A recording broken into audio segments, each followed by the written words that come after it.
Okey. Okey, Assalamualaikum Datuk Umar. Tok, saya dengar polis cari Datuk selepas semalam selepas Datuk membuat report Gopal Singh dan Mahathir. Gopal Sri Ram. Gopal Singh dan Mahathir lah. Okey. Nah, Okey, Assalamualaikum warahmatullahi taala wabarakatuh. Saya nak maklumkan bahawa semalam saya telah membuat satu laporan polis ke atas Gopal Sri Ram, kawan baik kepada Tommy Tomato. Dan selepas saya membuat laporan polis tersebut, saya dimaklumkan oleh pegawai saya, Saudara Aizul, bahawa Inspektor Satis daripada Jabatan Siasatan Jenayah Terkelas Bukit Aman mencari saya. Saya pun telefonlah Inspektor Satis hari semalam, malam tadi. Dan beliau memaklumkan kepada saya bahawa beliau mendapat arahan daripada AG Chambers. Daripada AG Chambers mengatakan bahawa mereka mahu membuat permohonan semula ke atas satu kes yang mana saya telah pun menang di Mahkamah Kuala Lumpur sebelum ni. Kes ni kes apa? Kes ni ialah apabila Tommy Tomato ataupun Peguam Negara Lama, beliau telah memohon kepada mahkamah untuk mengenakan bond berkelakuan baik. Bukan kerana kelakuan saya tak baik, tetapi kerana saya mengkritik kerajaan Pakatan Harapan. Cuma persoalan dia, apabila prosedur untuk mengenakan bond ke atas diri saya tu salah dari segi prosedur dia, maka pihak mahkamah telah pun menolak. Dan biasanya bila mahkamah dah tolak sesuatu kes tu tak bolehlah dibuka balik. Betul. Sebab apa ni, yalah, walaupun di zaman Law of the Jungle dulu pun kes ni mahkamah sendiri tolak. Tapi yang saya pelik ni, bagaimana dalam keadaan kita dah tukar kerajaan, kita dah tukar AG, benda ni berulang kembali. Saya pun melakukan siasatan. Okay? Dan bila saya lakukan siasatan, orang pertama yang saya tanya ialah Menteri di Jabatan Perdana Menteri yang menjaga haiwal undang-undang, yang berhormat Datuk Taqiyuddin. Datuk Taqiyuddin beritahu tidak ada sebarang arahan daripada pihak beliau ataupun pihak Kerajaan Perikatan Nasional untuk meminta supaya AG Chambers membuka balik kes ni. Jadi saya pelik lah. Dia ni dapat arahan daripada mana? Jabatan Peguam Negara ni dapat arahan daripada siapa? Saya pun pergi siasat. Siasat punya siasat, rupa-rupanya tuan-tuan, rupa-rupanya walaupun Peguam Negara ni kita dah tukar, dah gantikan dengan Tan Sri Idrus Harun, tetapi masih ada saki baki orang-orang Tommy Thomas, orang-orang Tommy Thomas. Dan bila saya siasat, rupa-rupanya orang yang bertanggungjawab mengarahkan supaya saya ni pihak polis mohon untuk bond berkelakuan baik. Saya pun tak tahulah kenapa nak kena bond berkelakuan baik, kerana Pakatan Harapan bukan lagi kerajaan. Betul. Kan? Okay. Takkan sekarang Pakatan Harapan bukan kerajaan, saya tak boleh kritik Pakatan Harapan lagi. Betul kan? Dulu lain lah kan? Betul. Jadi saya dapat tahu bahawa maklumat yang saya terima, maklumat dalaman, orang yang duduk di bawah Tommy Thomas dulu dan masih lagi menerima arahan. Dan kita pun dapat tahu bahawa memang arahan daripada Tommy Thomas sebab Tommy Thomas merupakan kawan baik kepada Gopal Sri Ram, iaitu seorang bekas hakim yang telah pun dilantik oleh Tommy Thomas untuk menjadi DPP kanan dalam kes yang melibatkan Datuk Seri Najib dalam kes 1MDB. Walaupun di kes 1MDB, tapi semua kes dia masuk. Kes Datuk Seri Rosmah dia masuk, kes saya report polis ke atas Hamari, dia nak penjarakan saya pun, inilah DPP-nya, iaitu Gopal Sri Ram. Tapi memang pantas kerja dia lah. Pagi saya buat report polis, tak ada pagi sangat, tengah hari. Petang tu polis dah cari saya, kerana arahan daripada AG Chambers meminta supaya ni. So saya siasat siapalah yang punya arahan ni. Okey. Sebenarnya yang kes-kes di apa ni yang diuruskan oleh Jabatan Peguam Negara diuruskan oleh Peguam Cara Negara. Tapi Peguam Cara Negara yang pertama ni dia tidak berapa inilah dia lebih kepada kerja ni dijalankan oleh Peguam Cara Negara 2 iaitu Siti Zainab. Jadi barulah saya tahu bahawa ada lagi orang-orang Tommy Thomas. Kita pun siasatlah siapa Siti Zainab ni. Kita siasat siapa Siti Zainab ni. Kita tahu penglibatan beliau ketika saya ada baca dalam Malaysian Today penglibatan beliau dalam urusan-urusan yang melibatkan DAP. Memang Lim Guan Eng pergi hantar Tony Phua ke AG Chambers untuk berbincang dengan Tommy Thomas. Tapi sebelum perkara itu sampai ke Tommy Thomas, Tommy Thomas akan arahkan Tony Phua untuk berjumpa dengan Siti Zainab dulu. So selepas mereka berbincang, ni bila bincang ni pejabat tutup semua. Selepas mereka bincang dah settle, dah ada keputusan, dah ada jalan apa semua, barulah pergi berjumpa dengan Tommy Thomas untuk dibentangkan kepada Tommy Thomas. Jadi saya syak bahawa ada orang di dalam AG Chambers ni yang masih lagi menerima arahan daripada Tommy Thomas. Ada lagi tu. Masih ada lagi. Tapi kita sekarang dah bukan di dalam Pakatan Harapan. Itulah dia. Walaupun kita dah tukar kerajaan, kita kena siasat siapa mereka-mereka yang menjadi gunting dalam lipatan ni. Ini sangat-sangat berbahaya. Sangat-sangat berbahaya. Itu dia. Kita soalan kedua. Datuk apa dah jadi, kita dah buat report, tetapi seolah tiada tindakan terhadap pimpinan harapan. Contoh Syed Saddiq. Okey. Ini berbalik kepada yang tadilah. Ya. Kalau dah semua kes yang mana yang nak didakwa ni di AG Chambers ini, masih lagi ada orang yang berkiblatkan ataupun masih mengambil arahan daripada Tommy Thomas. Macam mana kes yang melibatkan kes terowong contohnya nak didakwa? Kan? Macam mana kes yang melibatkan Syed Saddiq? Syed Saddiq ni saya nak beritahu, Syed Saddiq ni kes dia terang. Boleh didakwa di bawah AMLA. Okey. Dia mengambil deposit, mengambil duit menggunakan syarikat Armada Bersatu Enterprise. Dia terima 900,000 lebih. Okey. Daripada sumbangan orang ramai dan sebagainya.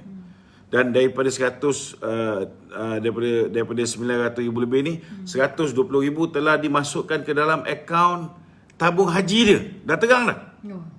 Betul tak? Okay. Dah terang. Tapi kenapa tak boleh didakwa sampai sekarang? Kena ingat, pihak SPRM boleh sediakan kertas siasatan. Betul. Tetapi selepas dia sediakan kertas siasatan, perkara ini perlu dibawa kepada AG Chambers. Dan AG Chambers akan menentukan sama ada kes ini boleh didakwa ataupun tidak. Tapi kalaulah AG Chambers ini masih lagi ada gunting dalam lipatan, masih lagi ada orang yang berkiblatkan Tommy Thomas, boleh tak tindakan diambil? Tak boleh. Itu sebabnya kita minta supaya Tan Sri Idrus Harun adalah peguam negara yang baru. Dia kena pastikan bahawa mereka yang masih lagi ambil arahan daripada Tommy Thomas ini tidak patut dibenarkan untuk bekerja. Betul. Kan? Kalau dia tak boleh buat ni, kita boleh tolong macam mana nak buat. Kita tahu macam mana nak buat. Kita nak pastikan dia orang ni tak bekerja. Macam mana tu cara tu? Ada cara, dah kejap lagi kita sembang bab cara dia. Kan? Jadi itu sebabnya kes yang melibatkan Lim Guan Eng. Okey. Kes Banglo memang kita dah tak boleh buka. Sebab Hakim Datuk Hadariah dah putuskan kes ini dilepaskan dan dibebaskan. Bila buat semakan semula, patut Hakim Datuk Abdul Karim yang menjadi hakim yang mendengar permohonan saudara Mohsin untuk menyemak semula keputusan Hakim Datuk Adaria, tapi pagi sepatutnya pendengaran itu berlaku, Hakim Datuk Abdul Karim ini telah ditukar, digantikan dengan Hakim Datuk Hadaria sendiri. Tak ke pelik tu? Pelik. Hakim Datuk Hadaria, dia membuat semakan ke atas keputusan yang dia sendiri buat. So ini zaman law of the jungle dulu, tak sepatutnya sekarang ni masih lagi berlaku. Ini sangat penting. Betul. Tadi dalam kes yang melibatkan Syed Saddiq, ini ada maklumat terbaru hari ini saya terima. Okey.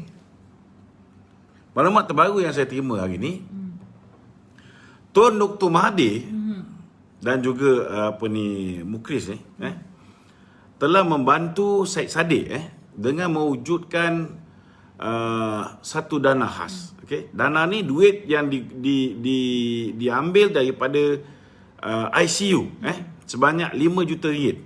Ini bukan duit yang pertama tu. Yang pertama yang disiasat oleh pihak SPRM tu melibatkan 50 juta. 50 juta ada yang masuk dalam akaun Power Youth Club apa semua segala macam. Okey, tapi yang ni baru punya penemuan. 5 juta ringgit dapat daripada ICU, okey, disalurkan kepada sebuah entiti NGO di mana Syed Saddiq mengawal dan menguruskan akaun tersebut. Dia ada kuasa menandatangan. Dia pula menjaga. Dia benar. Dan bila diteliti dari segi perbelanjaan, memang dia guna macam duit bapak dia lah. Jadi kalau pihak SPRM penat kerja, dah cantik, tetapi kita ada halangan di peringkat AG Chambers tidak mahu melakukan pendakwaan.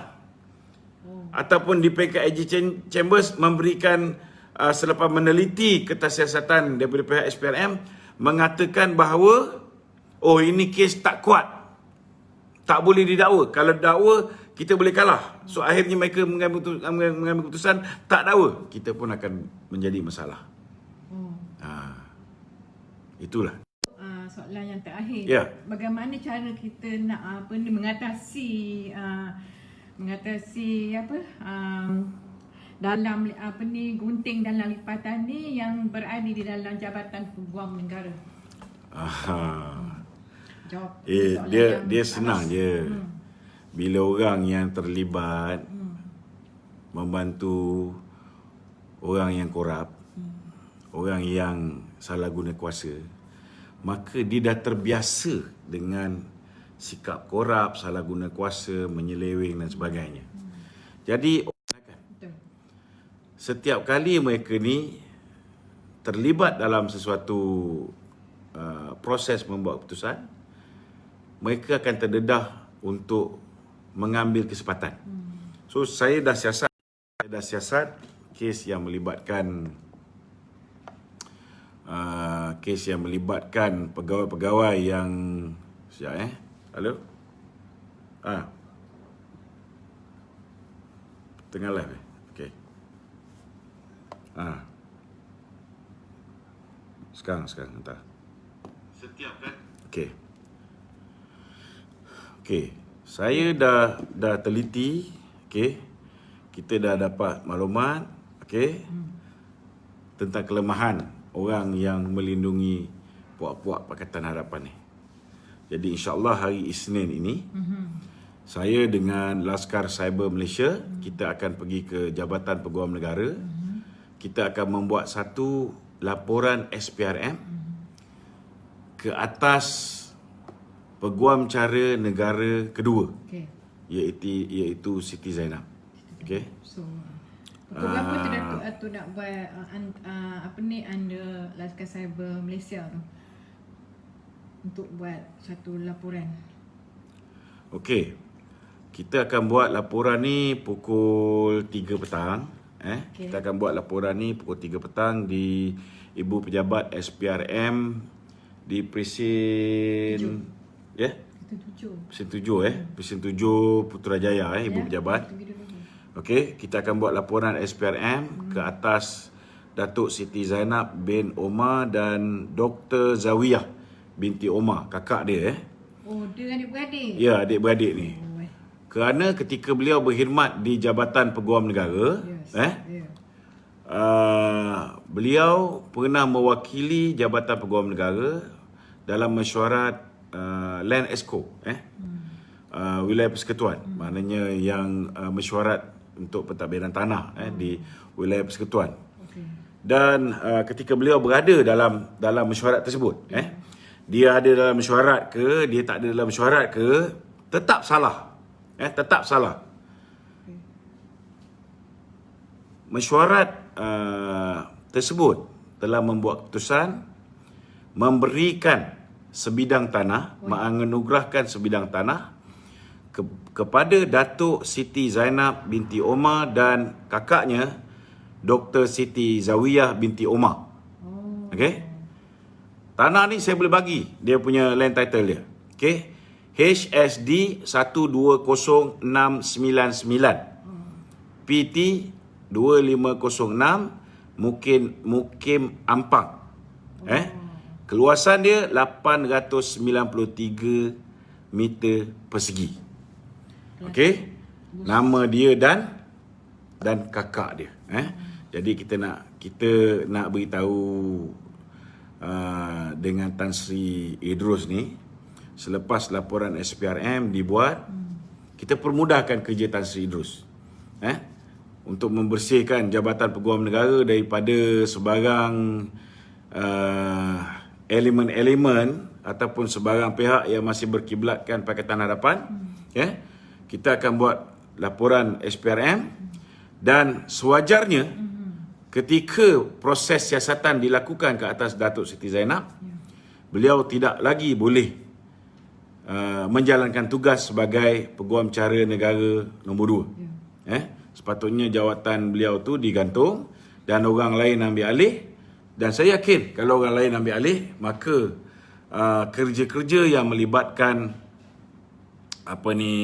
pendakwaan terhadap pemimpin-pemimpin Pakatan Harapan akan dapat dilaksanakan. Itu je. Okey. Terima kasih. Itu je. Assalamualaikum warahmatullahi wabarakatuh.